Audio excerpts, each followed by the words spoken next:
Hello,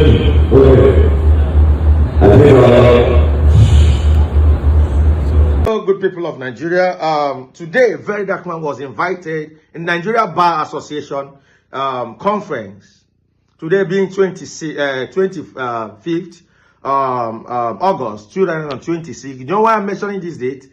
Today is going to be remarkable. Now, it's only Verydarlackman who is fearless. I mean, who can be invited in this particular kind of conference? If you listen to the things said in this conference, you know that no other person could have been invited for this particular issue, for this particular kind of conference. Now, if you listen to the questions they asked Verydarlackman and things he answered boldly, fearlessly, I'm afraid. Save this video, share this video, I'm afraid. But I pray and hope nothing happens to Verydarlackman. In your view, do you think the issue of insecurity in Nigeria has been politicized? Do you think that the government is helpless, or do you think that the political will is not there to combat this insecurity?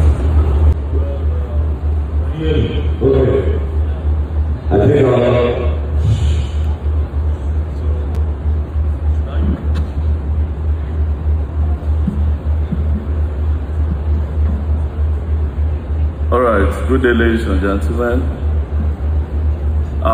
First things first, before I answer your question, there have been a lot of debates as to why I was invited here.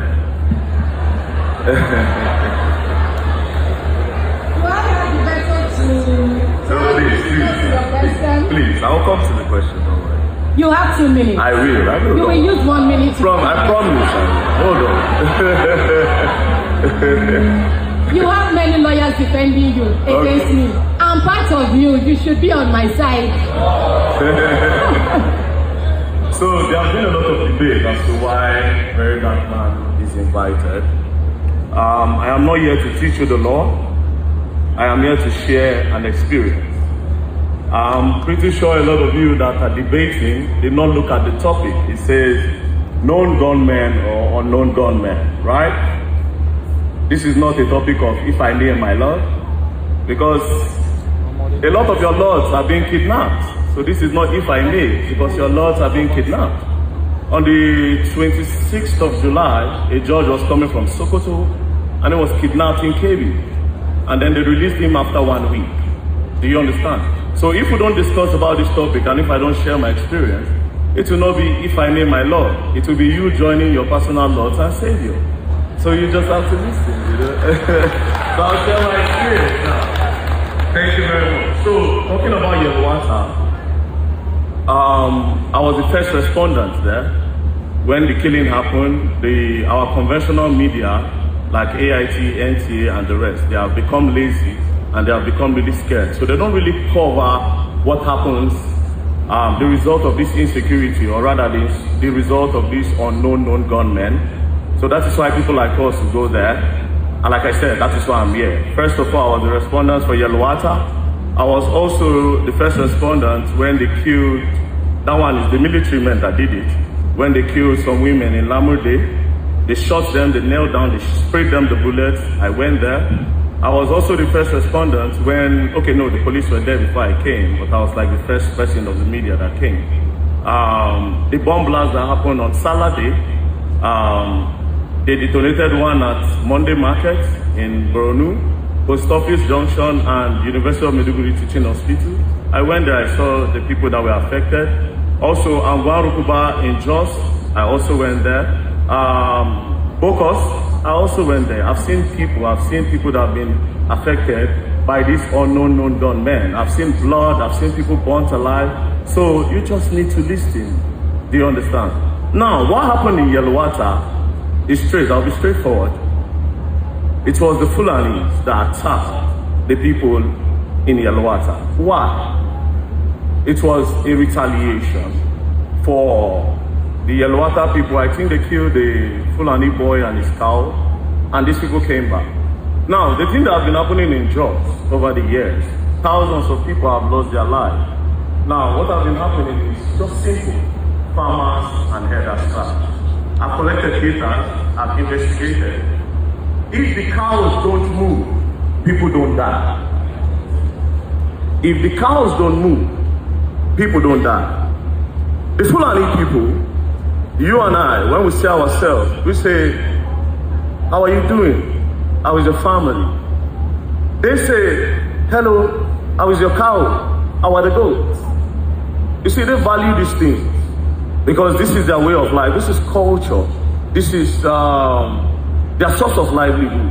Now, Benue is called the food basket of the nation, meaning farming is their source of income. Now, your own source of income is eating my source of income. There will be a problem. Do you understand? So when the crops, these guys are like, you are eating my crops. I can't survive when I can't farm. So yeah, I have to kill your cows, so you stop. But the Fulani guys are like, no, the cows are my brothers. So I'll come back and kill. Now, look at this part. If you notice, you go around in Nigeria, you see cows passing on our roads, and you'll be wondering why so much cows are going around and passing. You know why? It is money laundering. It's the government. It's money laundering. Let me tell you how. How much is a fat cow, a very big cow, is sold at 2 million. You see an Aboki man going around, a Fulani man going around with 500 cows, that is 1 billion naira. That is money laundering. So instead of the government to tell these cows to stay inside, like in-house ranching, right? They won't, because it's their investment. And the Fulani man have told them that, see, these cows need to walk around so that their meat will be sweet.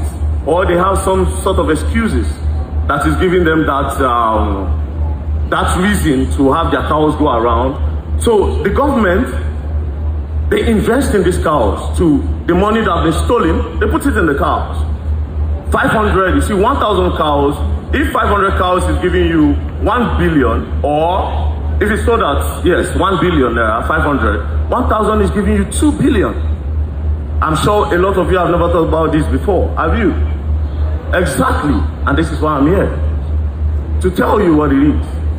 So, do you understand? So, again, am I saying...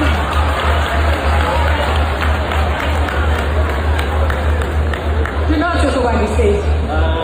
Do not take over the stage. Do not take over. So you've actually diverted and made some points. I'm coming. I'm still yes. Trying to break down this. Yes. So, I'm coming. Hold on. I'm in charge. Sorry, hold on. Okay, so I didn't want to cut you short. Okay. I mean, so the question was, do you think insecurity have been politicized? And you have been able to narrow down the issue of Benue State to economy, profit on the part of investors in cattle ranching. And you have said that government puts money. Who is this government that are putting money? Well, no problem. I'll answer. Don't worry. You're on the same side. The government that a lot of these governors. See, okay, I will answer you with Wike. I'm not saying Wike puts money, but listen. We all know Wike is a very stubborn man. Wike doesn't care. But when they asked Wike about the cows, Wike said, I can't talk about it. He knows the people that have invested in it. So you can bring Wike and ask him why. He said. Wike is not on this panel. We're on this bring him, invite him. No. This panel, of course, it's too late to bring Wike here. You mentioned government, but that's okay.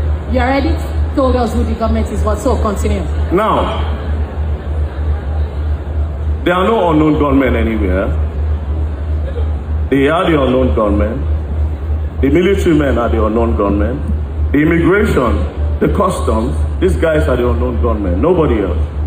See, surprisingly, we have a lot of checkpoints in Nigeria. A lot of checkpoints, police checkpoints. When you're traveling from Lagos, you're coming to Abuja, Lokoja axis, you have a lot of checkpoints there. But then again, a lot of kidnappings happen along that route. Do you know why? When you pass with your car, you meet a checkpoint. When you meet the checkpoint, the policemen say, wind down, you wind down, open your boot, you open your boot. Believe you me, everybody knows who is rich and who is poor, and everybody knows the people that belong in the middle class.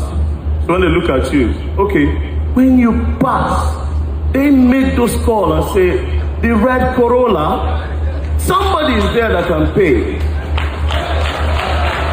Do you understand? It's not rocket science. It's not. It's not. Okay, so we are still coming back to you. You have a lot to say. I do have a lot to say. Yeah, we are still coming back to you. We are still coming back to you. Please hold your thoughts for a while so that, again, every other person will make their contribution. I mean, I'm going to take you on the several police checkpoints. No problem. Yeah, because if I take you up now, we are going to, no, just stop it. We are going to take over it's going to be a lot of discussion. So I'm still coming back to the police checkpoints, and again, so I'm going to be addressing you on the issue of protection of victims. I think in the 80s or 90s, it used to be armed robbery. And of course, people are willing. But now the trend is becoming kidnapping for ransom, bandits, cattle rustling. The first time I heard banditry, it felt like I was taken back to the medieval time. So we have crimes evolving. All right, we have things happening that are very strange.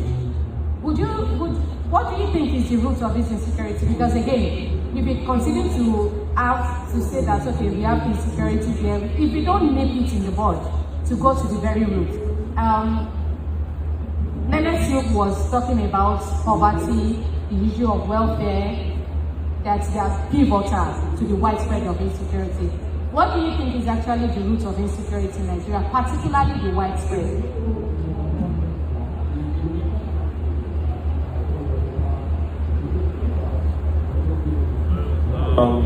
I think the root cause of insecurity is politics.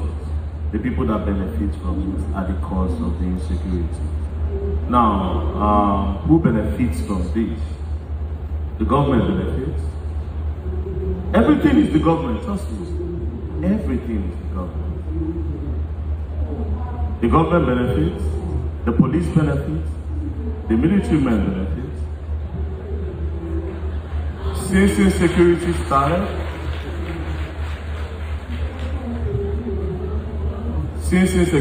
started,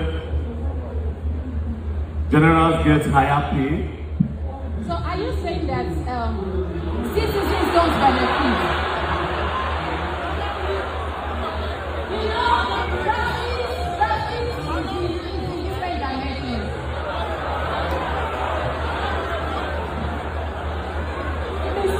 Mr. Martins, are you trying to turn my people against me here? No. I'm here to be brutally honest. I'm saying now that, are you saying that individual private persons don't benefit from this insecurity? Because you mentioned government. So here's the thing, yeah? The people are the sacrificial lamb. They don't benefit nothing. So these people is their cry that the government benefits from. Oh, they killed a lot of people in Borno. We need more funding to combat insecurity. The government benefits again. The generals benefit again. See, these guys don't even have a budget. That's the craziest part. They can call the president in India and say, oh, I think we need to buy guns. We need more guns. The president can say, give them 500 million. There's nothing. They don't write these things. They just collect money. That's why you see somebody becoming a general, is owning lands. You go to Abuja, the general is buying all the land. Most of these car stands, the general owns the car stands. Houses, empty houses in Asokoro, they benefit. And then lately, the commissioner of police started benefiting.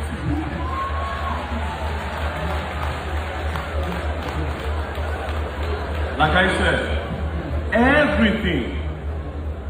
everything is the government. The customs customs will seize contraband goods, rice. But you don't know how guns are entering Nigeria. Come on. Come on. So the people never benefit. Everything, I'm telling you, everything is the police, is the military, is the custom, the immigration.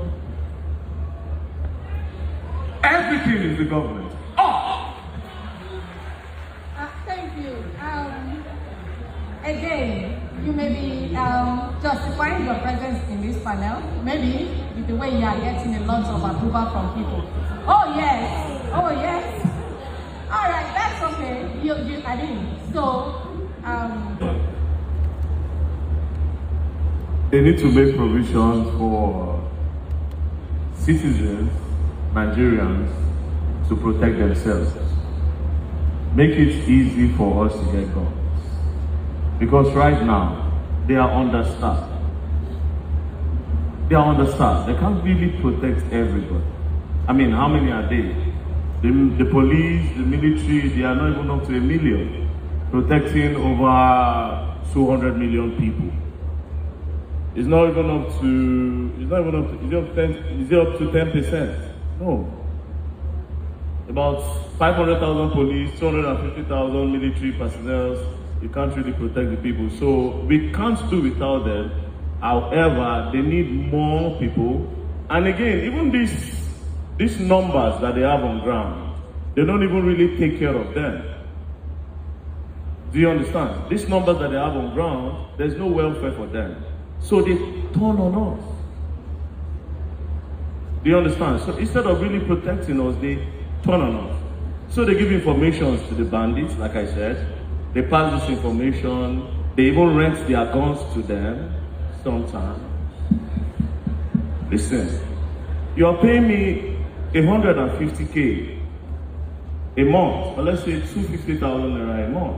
Let's say you are paying a policeman 250. Let's just say even if it's not up to, you are paying him 250K. He's holding a gun, standing in one bush. Then the kidnappers, just one move, 20 million. Bro, take my gun, give me return. Do you understand? So they turn on us because there's no welfare for them. We can't do without them, but until you start taking care of them properly, they will keep on turning on us. All right, so I think for the first time in this discourse, you showed a bit of empathy towards security. Yes, yeah. So I'm going to be asking you this question. This is the final question before we open the house. We open up the discussion to the house.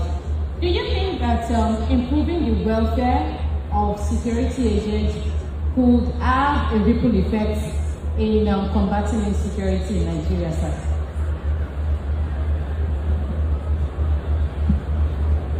Absolutely not. Increasing the welfare of not only the police, but all the security agencies will motivate us and prompt us to work harder. But even the one that the government is giving, there should be proper accountability.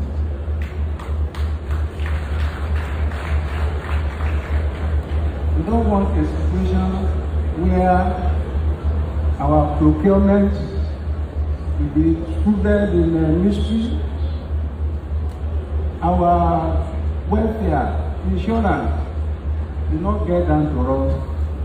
If there is proper accountability, I think what the government is doing will go a long way to assist us. Thank you. Okay, I mean, 1 minute. It's positive. 1 minute. Just 1 minute. Please, do we have Chidima Ono in the house? We are passing the microphone to you.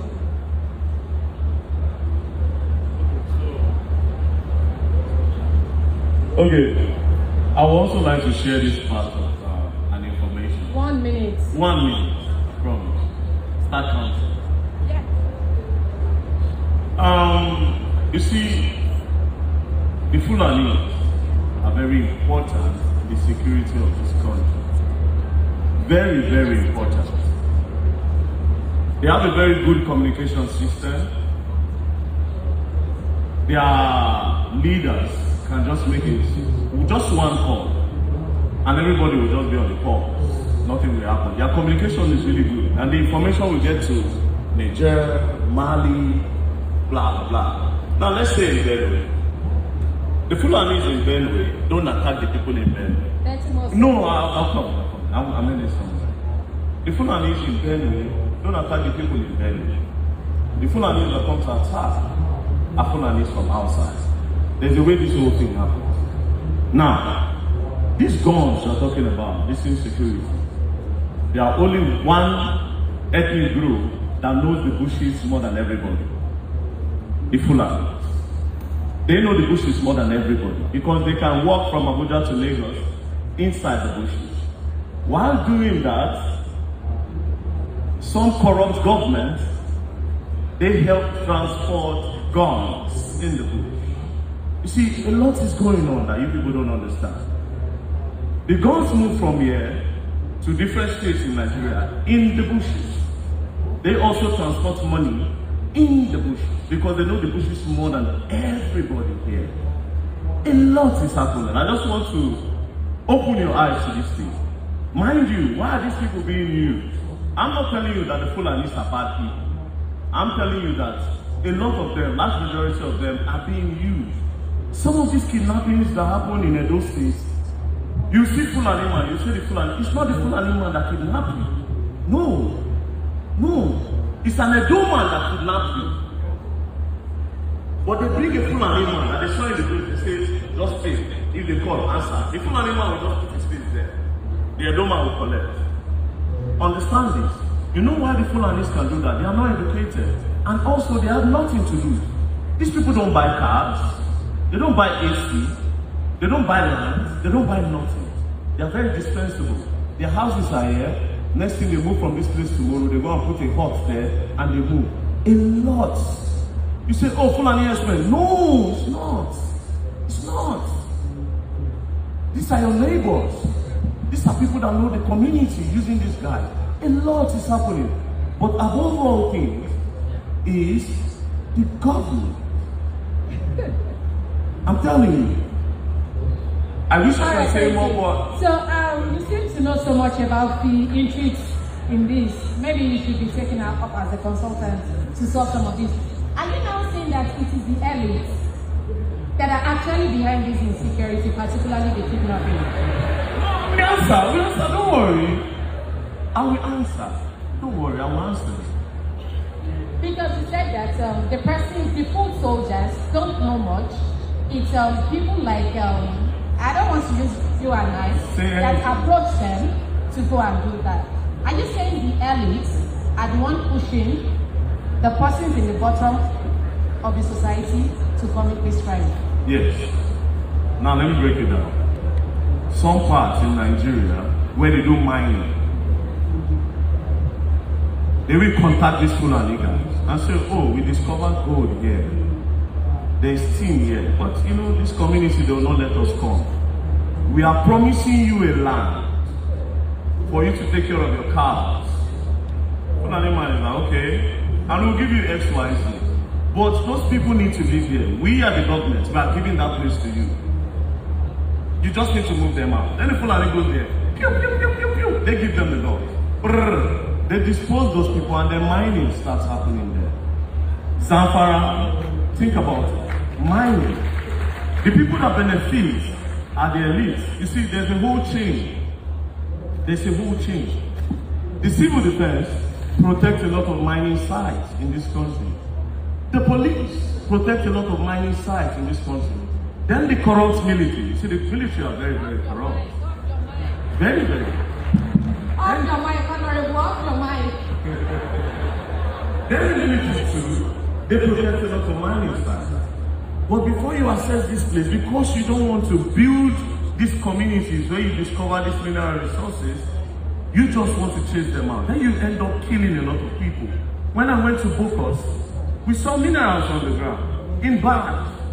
You don't want them there, so you have to do what do they call it? It's a form of land grabbing, ethnic cleansing. You just kill everybody there because you want to get something from the ground. It's a whole chain. Like I said, a lot of people benefit from this. The police, there's nothing the IG does not know. There's nothing the military does not know. There's nothing. I will tell you. Hold on. There's nothing no Ribadu does not know. There's nothing Ogatosin does not know. They know everything. Thank you. So you are blaming the elite and the government for all of it.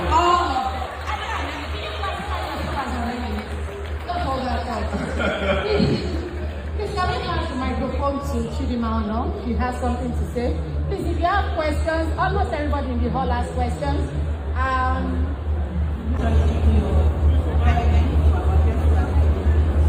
We all know and believe that change.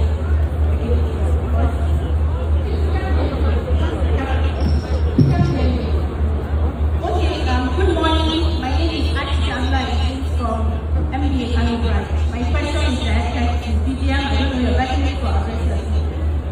We all know and believe that change is from us, from household, from community. It starts from us. Have you seen carefully your submission and all that? So, what do you do differently?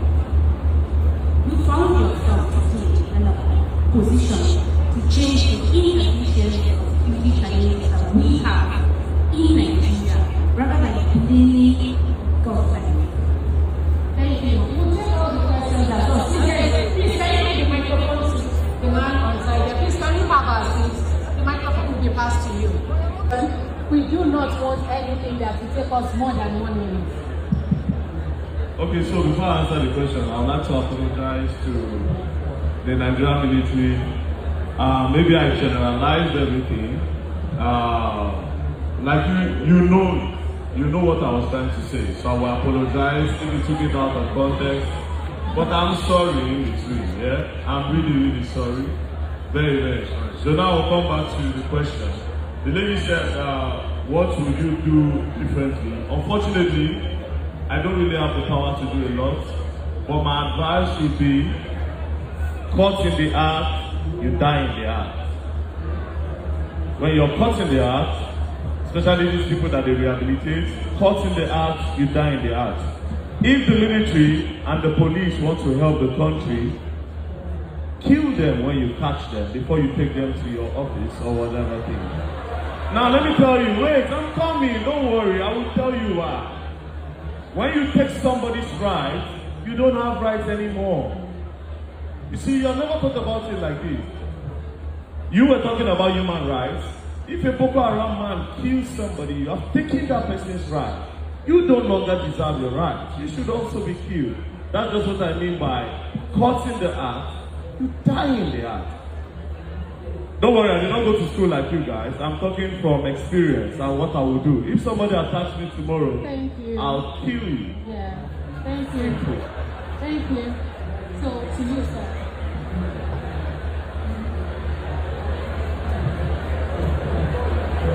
Thank you very much.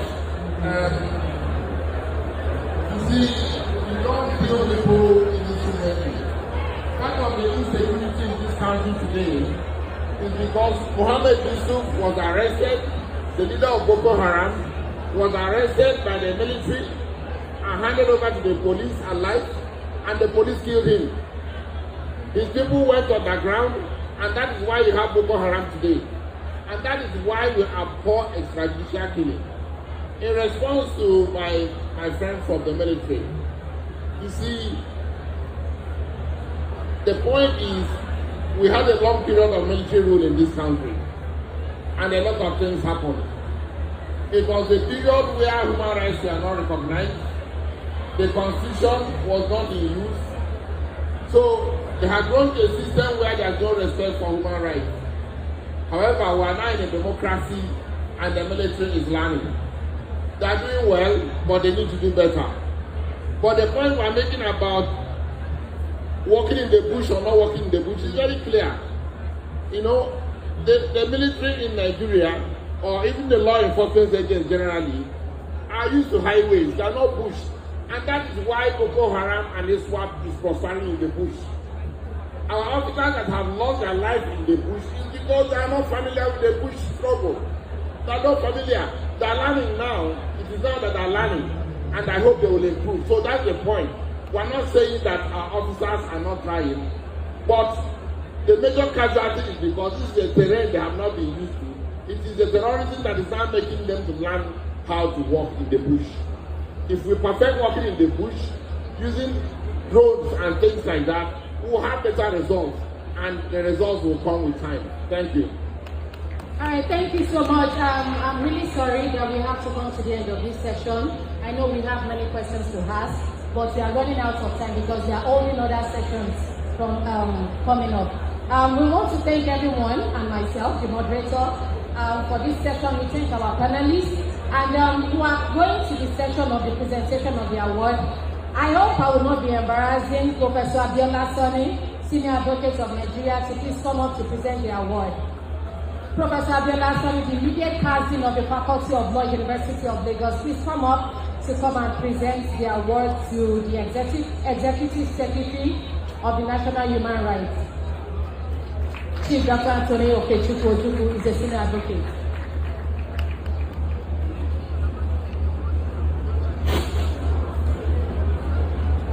Please, Leonard C. Sanusi Musa, Senior Advocate of Nigeria, please can you join us also? Please can you come up too?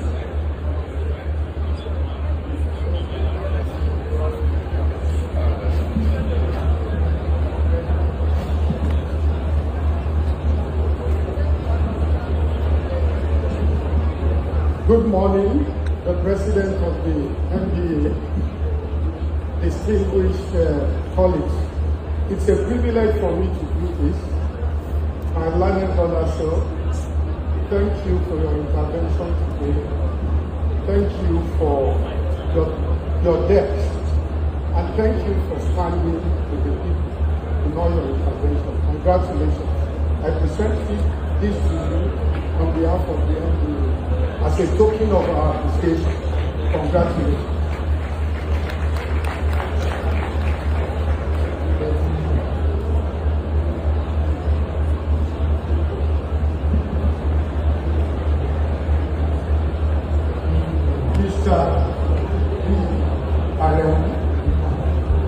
Well, thank you for your audacity to speak about accountability.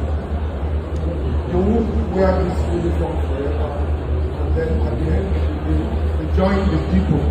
So on behalf of NBA, I want to appreciate you for your interpretation and for your contribution to this panel. Congratulations.